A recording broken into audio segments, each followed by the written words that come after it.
পার্সিয়ানদের বিরুদ্ধে কিং লিওনাইডেস কেন তার ৩০০ জনের স্পার্টান সেনাবাহিনীতে এফিয়ালতেসকে নিতে রাজি হননি মনে আছে? রাজা নিজেই ব্যাখ্যা করেছিলেন স্পার্টানদের ফাইটিং স্টাইলটাই এমন যে প্রতিটি সৈনিকের ঢাল রক্ষা করে তার বাদিকের সহযোদ্ধাকে। এফিয়ালতেস তার শারীরিক সীমাবদ্ধতার কারণে নিজের শিল্ড ঠিকঠাক উঁচুই করে ধরতে পারছিল না। বাদিকের সঙ্গীকে বাঁচাবে কিভাবে? যুদ্ধের শুরুতে তো তার জন্য ভারসাম্য হারাবে পুরো ৩০০ জনের স্পার্টান আর্মি। প্রায় ২৫০০ বছরের প্রাচীন গ্রিক যুদ্ধের ময়দান থেকে এবারে একটু বর্তমানে ফেরা যাক। লাতিন আমেরিকার রিও কিংবা সাও পাওলো, সেখানে এখন রাজ করছেন এক ইতালিয়ান ডন। নাম তার কার্লো আনচেলোত্তি। তার অধীনে ওদের টপ ক্লাস ফুটবলাররা তৈরি হচ্ছে আরেক যুদ্ধের ময়দানে নামার। নামটা বহু আগেই কনফার্মড, মিশন হেক্সা। ক্যাবিনেটে থাকা ট্রফির বয়স ২৪ বছর, আর অপেক্ষা নয়।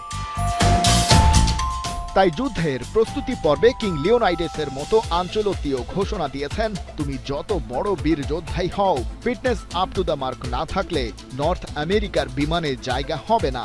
ইশারায় কথাটা নেইমারকেই বলেছিলেন হয়তো। অমন বহু তারকা খেয়ে দেখা আছে এর আগে ক্লাব ফুটবলে রাজ করে আসা ইতালিয়ান বসের।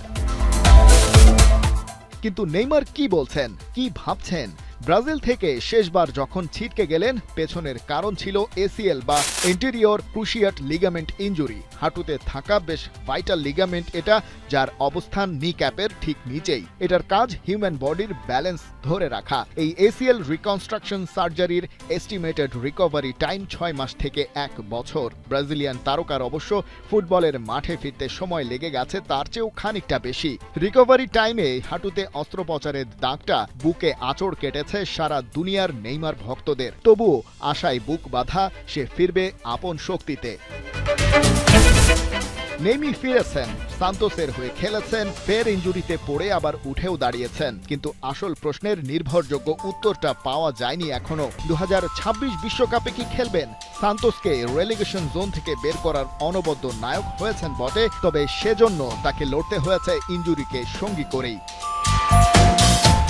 এরপরেই ঘোষণা দিয়েছেন যে হাঁটুতে হয়েছিল আলোচিত এসিএল ইনজুরি, সেখানেই করতে হবে অস্ত্রোপচার। কিন্তু ছুরি কাচের নিচে যাওয়া মানে তো ফের দীর্ঘ দিনের জন্য মাঠের বাইরে। তবে খোঁজ নিয়ে জানা গেল তার বর্তমান চোট এসিএল এর মতো অতটা বড় ঘাতক নয়। আর ব্রাজিলিয়ান তারকা ভালো করেই জানেন সান্তোসের সাথে হাফ ফিট নেইমারও টপ পারফর্মার হতেই পারেন, কিন্তু সেটা ওয়ার্ল্ড কাপের স্ট্যান্ডার্ড নয়। স্পেশালি আনচেলোত্তি মানছেন কথাটা, তাই হাতে থাকা কয়েক মাস সময় কাজে লাগিয়ে সেরে ফেলবেন অস্ত্রোপচার। ফিরতে লাগবে মাসখানেক সময়। তারপর ফিটনেসের প্রমাণ দিয়ে কোচের কাছে জানিয়ে রাখবেন জোর দাবি। এটা নিজের উপর নেইমারের বিশ্বাস, কিন্তু বাস্তবতা কি আসলেই তাই?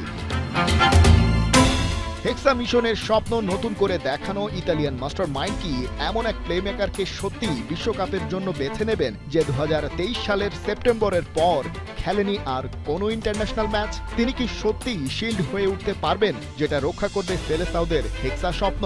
সন্দেহ থাকলে তো ডন ফিরিয়ে দেবেন নেইমারকে, যেভাবে কিং লিওনাইডেস ফিরিয়ে দিয়েছিলেন এফিয়ালতেসকে। পার্সিয়ানদের বিপক্ষে তার স্পার্টান আর্মি শেষ পর্যন্ত জিততে না পারলেও ব্রাজিলকে যে জিততেই হবে। খালিদ জামিল, ৭১।